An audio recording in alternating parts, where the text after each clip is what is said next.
ते का बरं? कारण का त्याच्याची फरक कायदे नाही. ये जुपिटर को जापिटर बोलने वाला.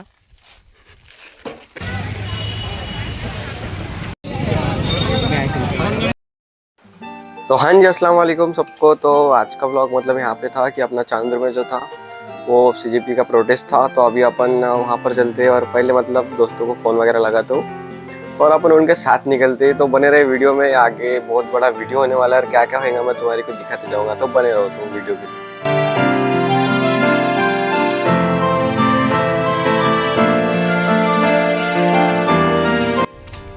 आता भूषा आहे आणि मेकअप करून तो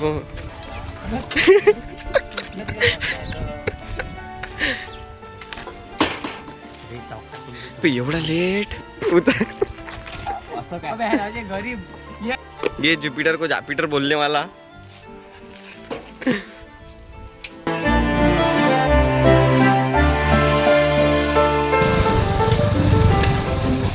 तो चांदूर में आके सबसे पहले हमने गाड़ी जो थी वो पार्किंग को लगाई और आयुष और भूषण जो थे वो रास्ते पे रुके हुए थे. तो अभी हम फिलहाल उधर ही जा रहे थे और रास्ते में हमें मिला था विनय और अभी हम यहाँ पे रुके हुए थोड़ी देर. तो हम प्रोटेस्ट की जगह गए थे पर हमें वहाँ पे कोई मिला ही नहीं था. तो अभी हम थोड़ा सा मतलब इधर टहलने आए थे.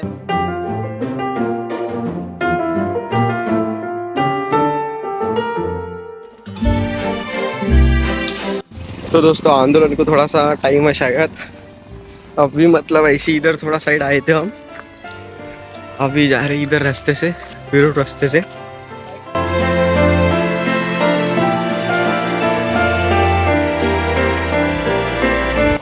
ये गए दूसरे रास्ते से और मैं दूसरे रास्ते से. तो आप भी जानता हूँ लेकिन ये वाला रास्ता बहुत लंबा है, मतलब वो छोटे रास्ते से गए. तो चलो चलते हैं.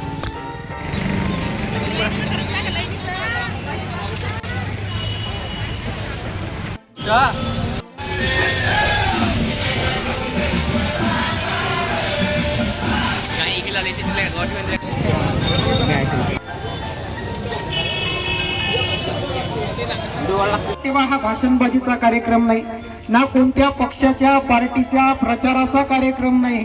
हा कार्यक्रम ही सभा किंवा हे आंदोलन जरी सीजीपीच्या माध्यमातून आयोजित करण्यात आलं असेल पण हा पार्टीचा प्रोपगेंडा करण्यासाठी कार्यक्रम, ही सभा, हे आंदोलन आयोजित करण्यात आलेलं नाही. सोनम वांगचुक नावाचा वैज्ञानिक या देशामधल्या नीटचा अभ्यास करणाऱ्या 18 विद्यार्थ्यांनी आत्महत्या केल्या. का बरं आत्महत्या केल्या? तर ऐन वेळेवर पेपर लीक झाला. ज्यांच्या बापांनी स्वप्न पाहिलं की आपला पोरगा डॉक्टर होणार, आपला पोरगा मोठा होणार, डॉक्टर होणार, 18 पिढ्यांचं दारिद्र्य दूर करणार, त्या पोराला आधी तर यांनी त्यांचे पेपर लेट काढले. म्हणजे एमपीएससीचा अभ्यास करावा तर हे जाहिराती लेट काढतात.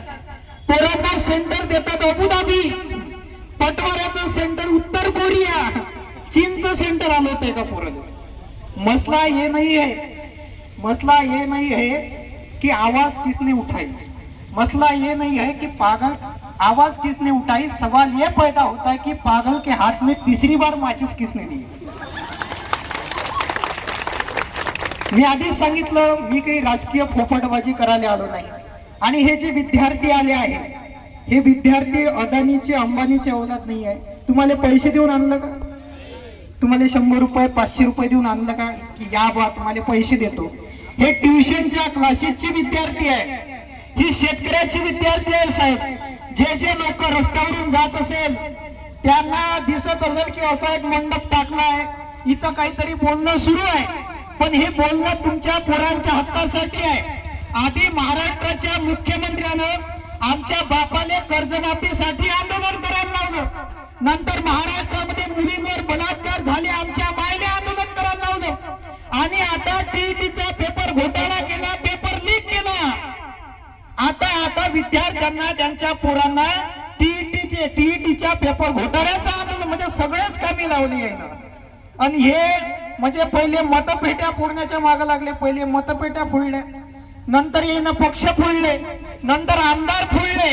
आमदार तर फोडले, त्याच्यावरही नाही भागलं, खासदार फोडले. खासदार फोडल्याच्या नंतर पेपर फोडले. अटकली कुट्टी तर जाशील कुट्टी. बसा बोललात तुम्ही.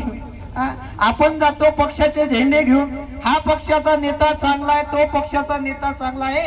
पण एक गोष्ट लक्षात ठेवा, माझी पोलीस प्रशासनाला सुद्धा विनंती आहे, चांदूर रेल्वेच्या एकदा जोरदार टाळ्या होऊ द्या त्याच्यासाठी, का त्यांनी एका झटक्यामध्ये परमिशन दिली. आणि आतापर्यंत सीजीपीचं आंदोलन नागपूरला झालं, आम्ही आयोजित केलं. नागपूरला 10,000 विद्यार्थी होते, 10,000 विद्यार्थ्यांचं आंदोलन आयोजित करण्यात आलं. अमरावतीला विद्यार्थ्यांचं आंदोलन झालं, संभाजीनगरला आंदोलनाला गेलो मी, इकडे वर्ध्याला आंदोलन झालं. महाराष्ट्रातल्या पोलीस प्रशासनाने प्रत्येक ठिकाणी सहकार्य केलं. आणि चांदूरचं पोलीस प्रशासन सुद्धा नेहमी शेतकऱ्याचं आंदोलन असो, विद्यार्थ्यांचं आंदोलन असो, नेहमी पोलीस प्रशासन चांदूर रेल्वेचं आपल्याला सहकार्य करत असते. फक्त मला दुःख वेदना या गोष्टीची झाली, जेव्हा पोलीस प्रशासनाला परमिशन मागायला गेले तर पोलीस साहेबांनी म्हटलं, ज्याला लीडर बनायचं असेल तर त्यांना आमच्या हातचे फटके खावं. तुम्हाला जर लीडर बनायचं असेल तर आमच्या हातचे फटके खा, नंतर तुम्ही लीडर होता. मी त्यांना सांगतो की तुम्ही आमचे मायबाप आहात, तुम्ही जनतेचे सेवक आहात. तुम्हाला फटके मारायचे असतील तर महाराष्ट्राच्या शिक्षण मंत्र्याला फटके मारा, ज्याने आमच्या गरिबांच्या पोरांचे पेपर लीक केले. महाराष्ट्राच्या उपमुख्यमंत्र्याच्या शहरामध्ये पेपर लीक करण्यात आला, एक पेपर 1.5 कोटी रुपयाला विकण्यात आला. महाराष्ट्राच्या उपमुख्यमंत्र्याला फटके मारा. आणि आमचा इतिहास आहे, आमच्या बापजादेनं फटके खाल्ले म्हणून हा देश स्वतंत्र झाला. आमच्या बापजादे लढले स्वातंत्र्य लढ्यात, म्हणून या ठिकाणी आज आम्ही आंदोलन करताय साहेब. आमचं पिंड फटके खात आहे. आणि आमच्या याच्यातला एखादा लीडर झाला तर मग काय बिघडते का? हे आंदोलन कशासाठी आहे गोष्ट लक्षात ठेवा. एमपीसीचा पेपर यांनी आता ऑनलाईन केला, गट क्रमांक क चा. आता 29 सप्टेंबरला आरटीओची एक्झाम आहे. आरटीओच्या एक्झामला यायनं लायसन कंपल्सरी केलाय. आणि जेव्हा तुम्ही नोटिफिकेशनचा फॉर्म येते, नोटिफिकेशनचा फॉर्म आल्यानंतर त्याच्यात असं सांगितलं की त्याच्यात तुम्ही लायसन आहे काय तर त्याच्यावर टिक करा, यस करा. पण दुसरीकडे आयोग सांगून राहिला का तुम्ही खोटं बोलायचं नाही, तुमच्यावर पोलीस केस होईल. म्हणजे आम्ही हे करावं का ते करावं हे कुठेही समजून राहिलो. पहिले मॅडम येते कविता शिकवते, रेन रेन कम अगेन म्हणजे एरे एरे पावसा. दुसरी मॅडम येते सर दुसरी कविता शिकवते, रेन रेन गो अवे म्हणजे जाय रे पावसा. पोटेला समजून न राहिलं, पावसाले भलावं का वापस झाडावं. शिक्षण व्यवस्था बिघडली. मी या ठिकाणी कशासाठी आलो, दादांनी सांगितलं सत्यास बोलणारी जबान बोल तुम्ही, तुमच्याच लष्कराचा जवान बोल तुम्ही. पाहून तुम्हास माझ्या येते रगात हिम्मत, तुमच्यामुळेच इतका तुफान बोल तुम्ही. दिल्लीला आंदोलन सुरू आहे साहेब. शेतकरी बांधव या ठिकाणी असेल, चांदूर मधल्या सगळ्या लोकांना माझी विनंती होती, सगळ्यांना विनंती होती की पोरांनी मेसेज पसरवले की आंदोलनाला या. पण गर्दी अत्यंत कमी आहे. पण पुढचं जेव्हा आंदोलन करू तर याच्यापेक्षा दुप्पटनं जास्त गर्दी असली पाहिजे. कारण हे जे पोरं आपला हक्क मागायला या ठिकाणी बसलेले आहे, यांना कोणती निवडणूक लढायची नाहीये. हे पोरं अमरावतीमध्ये रूम करतात, यांचा बाप 300 रुपये रोजानं लोकांच्या खंतीवर जातो साहेब, लोकांच्या मजुरीनं जातो. यायले 6,000 रूमचं भाडं पाठवते. त्याचे लेकरं एवढं हुशार आहे अभ्यास करणारे, एक टाइमची मेस लावते, एक टाइम उपाशी राहते आणि अभ्यास करू रात्री 12 वाजेपर्यंत लायब्ररीमध्ये बसते साहेब. ऐन टाइमावर याच्या परीक्षेचं सेंटर ठरते अबुधाबी. सेंटर ठरलं हे कसे काटकसर करून आता सेंटर हा राहते नागपुरात, याले सेंटर भेटते मुंबईचं.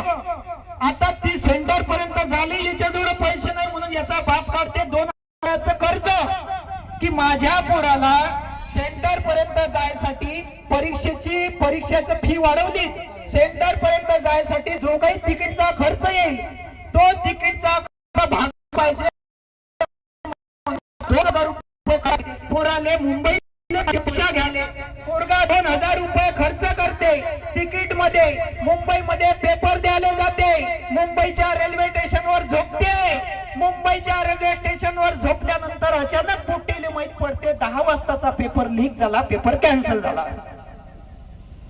म्हणजे महाराष्ट्राच्या मुख्यमंत्र्यांनी, महाराष्ट्राच्या शिक्षण मंत्र्यांनी खेळ लावला आहे. या देशाचा प्रधानमंत्री धर्मेंद्र प्रधान जो आपल्या देशाचा शिक्षण मंत्री आहे, त्याची मुलगी दुसऱ्या देशात आहे.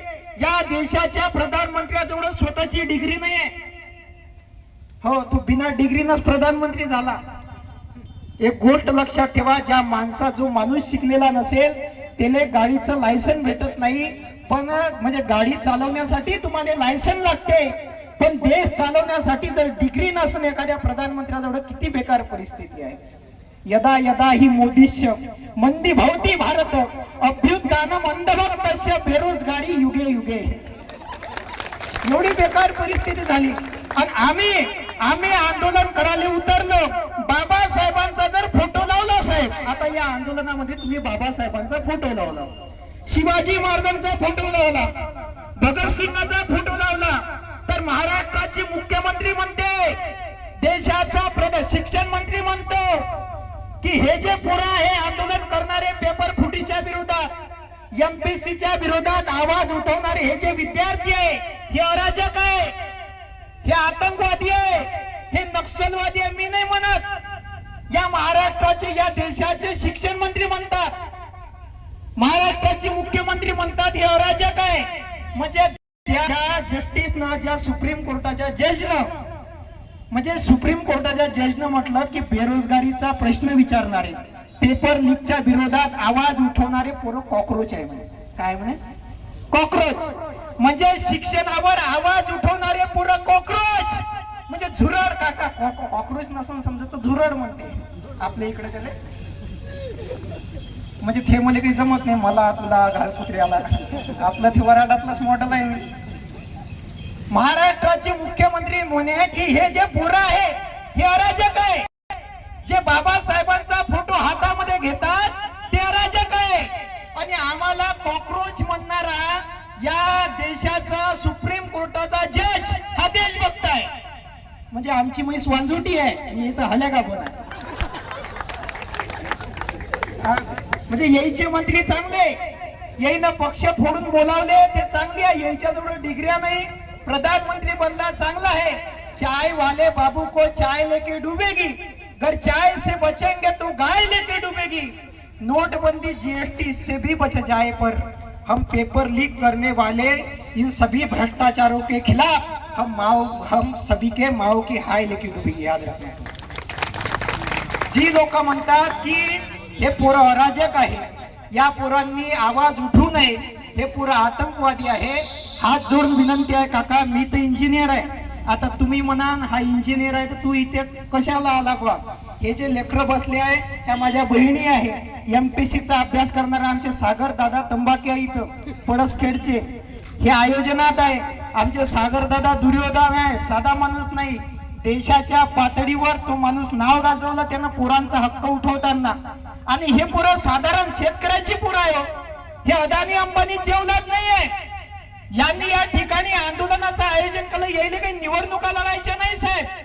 या मतदारसंघातले लोकप्रतिनिधी शांत बसले, पण या सगळ्यांना वाटत आहे की आमच्या मतदारसंघातल्या पोरांना चांगलं शिक्षण भेटलं पाहिजे. एमपीसीचा पेपर ऑनलाईन करण्यात आला, तो ऑफलाईन झाला पाहिजे, कारण खेड्यापाड्यातल्या विद्यार्थ्यांना सहसा कॉम्प्युटर समजत नाही. काका आतापर्यंत ह्या पोराईनं अभ्यास केला, कारण ह्या पोराईला माहित होतं की आम्हाला एमपीसीचा पेपर द्या लागते आणि तो लेखी होते. जसा शाळेत लेखी पेपर होते ना, तसं वाटत होतं या पोरांना आता पेपर लेखी होणार आहे. तर अचानक महाराष्ट्राचा शिक्षण मंत्री म्हणते घोटाळा झाल्यावर, पेपर लीक झाल्यावर आता पेपर ऑनलाईन करण्यात आला. म्हणजे ज्या पोरांना आयुष्यात कधी कॉम्प्युटर हातात घेतलं नाही, त्याच्या समोर जर पेपर सोडवण्यासाठी अचानक तुम्ही त्याच्या तोंडासमोर कॉम्प्युटर आणून ठेवलं तर त्याला पेपर सोडवता येईल का काका? साधी गोष्ट आहे ना. आता ऑनलाईन पेपर फुटी होते म्हणून येईनं ऑनलाईन घेतला पेपर. म्हणजे सासूसाठी वाटणी केली, सासूस वाटायला आली आमच्या. एवढी बेकार परिस्थिती आहे आपल्या महाराष्ट्राची. शिक्षण व्यवस्था बिघडली साहेब. आपण जोपर्यंत, आता तुम्ही ऐकायला आले, तुम्हाला घालून आला, चांगलं भाषण देऊन राहिला, आपल्या पोरा एवढाच आहे, तुम्ही माय भाषण ऐका घरी चालले जा. करून काय राहिलं? काहीच नाही करून राहिलो. तुमच्या सोयाबीनले भाव नाही, सोयाबीन पेरलं तर निघत नाही. तिकडून देवाभाऊ म्हणते कोरा कोरा कोरा कोरा 7-12 कोरा. त्याच्यातही पात्रता शब्द टाकला, अटकली कुठी तर जाशील कुठी. तुमचे धंदे झाले ऐकायचे, माझे धंदे झाले सांगायचे. निवडणुकीले जसे आपल्या इकडले नेते ते मतदान द्या मतदान द्या मतदान द्या. तुम्ही धर्माचे झेंडे हातात घेता, पक्षाचे झेंडे हातात. त्याचं प्रतिबिंब असतात. कारण आपण काय करतो, आपण जेव्हा तलाठ्याकडे जातो आणि आपल्या शेतीमध्ये नुकसान झालेलं नसताना नाही, आपण त्या तलाठ्याला आम्हाला नुकसान भरपाईचा तुम्ही जे आहे आमची नुकसान भरपाईचा अर्ज करा आणि आम्हाला नुकसान भरपाई मिळू द्या. जलनी चाहिए, आग हो कहिए लेकिन आग जलनी चाहिए. मित्रांनो, गेल्या 19 ते 20 दिवसांपासून दिल्ली येथे जंतर मंतरला सोनम वांगचुक जे या देशाचे पर्यावरण शास्त्र आहेत, जे सायंटिस्ट आहेत, ज्यांनी त्यांच्या राज्यासाठी लडाखसाठी एक आंदोलन उभं केलं. त्यानंतर आज जेव्हा भारतामध्ये पेपर लीक होत आहे, तेव्हा या विद्यार्थ्यांसाठी म्हणून ते गेल्या 19 दिवसांपासून अन्नत्याग आंदोलन जंतर मंतर येथे करत आहोत. तर इथून मी त्यांच्या या आंदोलनाला समर्थन देते. त्यासोबतच अशा संघटना जंतर मंतरवर आज तिथे सोनम वांगचुक यांच्यासोबत आंदोलनाला बसलेले आहेत. आज जेव्हा या देशामध्ये पेपर लीक यांसारखे प्रकार घडत आहे, जेव्हा विद्यार्थी रस्त्यावर उतरतात, तेव्हा मात्र या देशाची 3 आलेली आहे अशी मोदी सांगतात. पण मला सांगा, एकीकडे सरकार सांगते की हा देश महासत्तेकडे वाटचाल करत आहे, परंतु दुसरीकडे मला असं वाटतं की हा देश महासत्तेकडे नाही तर विद्यार्थ्यांच्या कबरीकडे वाटचाल करत आहे. या देशामध्ये गेल्या 20-25 दिवसांमध्ये 22 विद्यार्थ्यांनी पेपर लीकमुळे आत्महत्या केलेली आहे. त्याला जबाबदार कोण? त्याला जबाबदार आहे या देशाची व्यवस्था, त्याला जबाबदार आहे या देशातील राज्यकर्ते. गेल्या 20 दिवसापासून येथे विद्यार्थी आवाज उठवत आहेत की या देशातील शिक्षण मंत्र्यांचा राजीनामा घ्यावा, तरी सुद्धा या देशातील राज्यकर्ते या विद्यार्थ्यांकडे पाहत सुद्धा नाही. मित्रांनो, आपण बघत आहोत की गेल्या काही दिवसांपासून भारतातील 1 लाख सरकारी शाळा बंद पडलेल्या आहेत. मित्रांनो, पेपर लीक आणि फक्त पेपर लीक म्हणून हा एकच प्रश्न आपल्या समोर नाही आहे. आज आपल्या समोर अनेक समस्या या देशामध्ये निर्माण झालेल्या आहेत. आज इथल्या विद्यार्थ्यांना स्कॉलरशिप मिळत नाही आहे, इथल्या विद्यार्थ्यांना DBT मिळत नाही आहे. सरकार मोठमोठ्या गप्पा मारतात की आम्ही विद्यार्थ्यांना मोफत शिक्षण देऊ. सरकारने जेव्हा आपल्याला आमिष दाखवलं निवडणुकीच्या वेळी, आम्ही दरवर्षी विद्यार्थ्यांना 2 कोटी रोजगार देऊ. कुठे अजूनपर्यंत पत्ता नाही. म्हणजे फक्त या देशात विद्यार्थी यांना फक्त आमिष दाखवण्याचं काम हे सरकार करत आहे. या देशामध्ये महिला सुरक्षित नाही आहे, शेतकरी ज्यांना त्यांच्या पिकाला भाव नाही आहे, इथल्या विद्यार्थ्यांना शिक्षण नाही आहे, इथल्या युवकांना रोजगार नाही आहे. हे सरकार काय करत आहे हा आमचा आज प्रश्न आहे. आज या देशातील जे सत्तेत बसणारे लोक आहेत, जे काही राज्यकर्ते आहेत, ते म्हणते की इथल्या विद्यार्थ्यांनी राजकारणात पडू नये. पण भगतसिंगांचं एक वाक्य आहे की जोपर्यंत इथला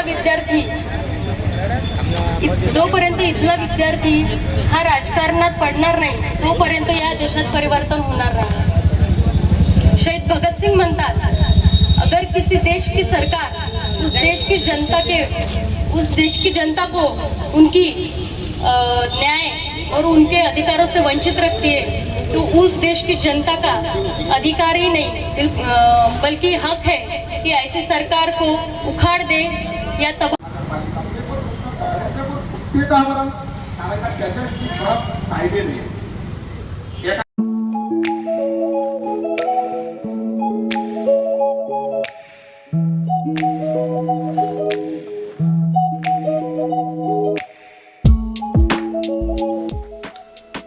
तो हाँ जी, देख लिया वीडियो.